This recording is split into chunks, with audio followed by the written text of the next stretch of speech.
Hello everyone, this is Jerry Fresia, and I'd like to show you a painting demo that I did of this scene on Lake Como.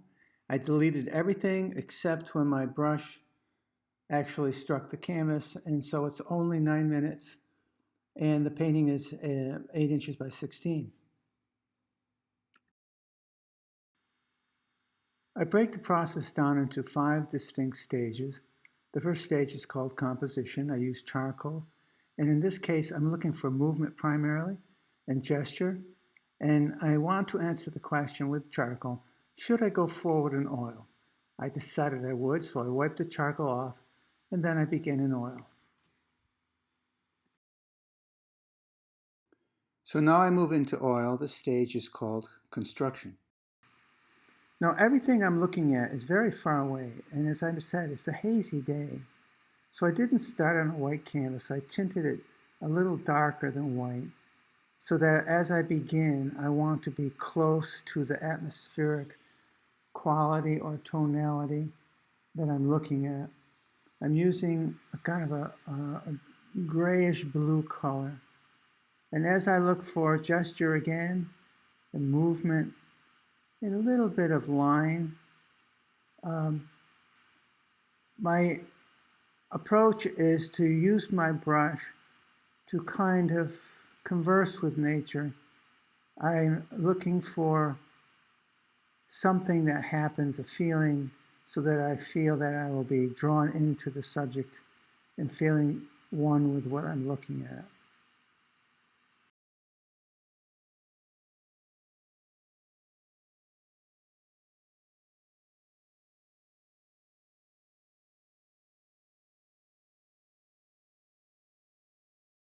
So now I'm moving into color in a stage called underpainting.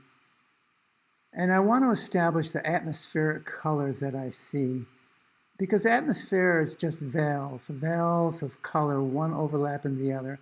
I use a technique called scumbling. And you can see now I'm scumbling a little bit of yellow into the bluish color, mixing on the canvas.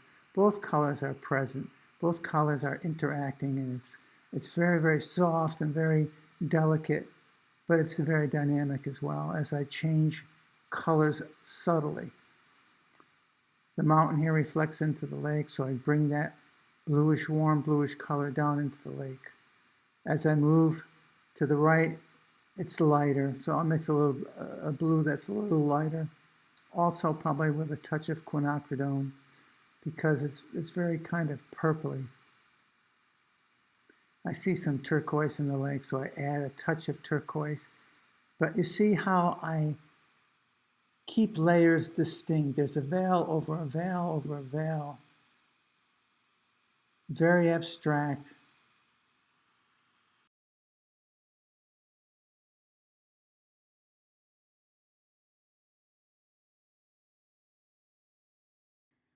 So now I scumble in the mountain farthest to the right. It's bluer, it's farther away, and also that other distant mountain to the left of where I just was scumbling. You'll notice that I leave canvas open in the areas in which I determine it to be light. And you'll see how we'll paint into the lights shortly. But now we need to move back to line. This stage is called reconstruction. But I don't make a hard line, so the line that I'm making where values separate is pretty close to applying color. So right here, the tree line separates from the grassy area in front of it. I left that open because I consider it a light. I'll paint into it later. And there's just a couple of other areas, the shoreline there, and again, I'm just using color. And once I'm done with emphasizing separations a little bit by the use of a line, I go right into painting. This is painting. You'll see when I show you the final painting that these strokes are far more distinct than it appears given the camera angle. But I look for color, and I'm placing strokes of color over the underpainting, not covering up the underpainting. And in fact, you'll see later that even the ground or the canvas is coming throughout the entire painting. So I just squint, I look for color, Here I see kind of a purpley haze over the dark greens of the trees, so I'll put those horizontal strokes, allowing some of the green to come through. It's creating another little layer that I'll be able to look through, a little sense of atmosphere that I happen to just see. And it's not descriptive. Again, it's feeling driven. The nature of my strokes, the directions, is all about the feeling, expressing the feeling I'm getting when I look for color. Now I'm painting into the lights. The sky is warm. It's kind of I use vermilion and white, allowing a lot of that canvas to come through. You'll see in the end. In this area, the sky is just melting into the mountains. It's a little bit orangier on top and down below there as well. So it's some orange color strokes in with the vermilion and white. I just placed the stroke. I'm staying in the moment. I'm not sure where the painting is going. I'm not looking for results. That's very important. I just want to be carried along by being in this realm of enchantment where I'm one with the colors and objects that I see. I just saw a little bit of purple, so I put a very light purple in the sky. There's a strong separation of value there from the sky. I didn't use a line, just use a piece of color to create that.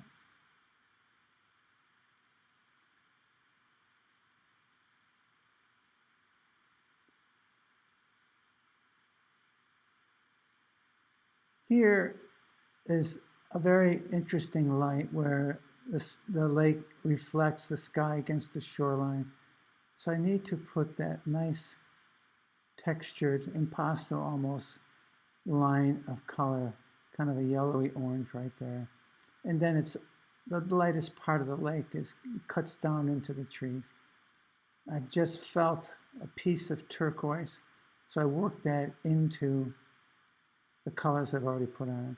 And now the sun has moved around a little bit, so the shadows on the mountain are a little bit deeper at the shoreline, and of course the reflection is as well. So I go back to my darks there, and now I'm painting the lights in a grassy area in front of those trees.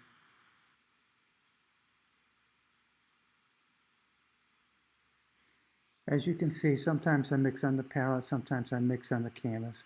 I mix on the canvas quite a bit. So I'm squinting and looking for little things that help characterize the painting. There's a kind of a reflection in the middle of the lake.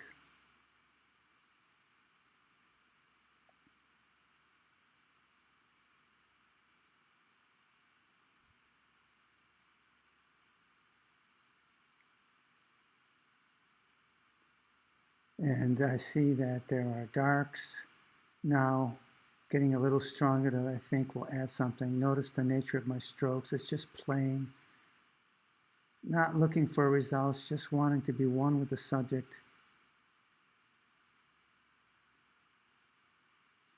Very loose.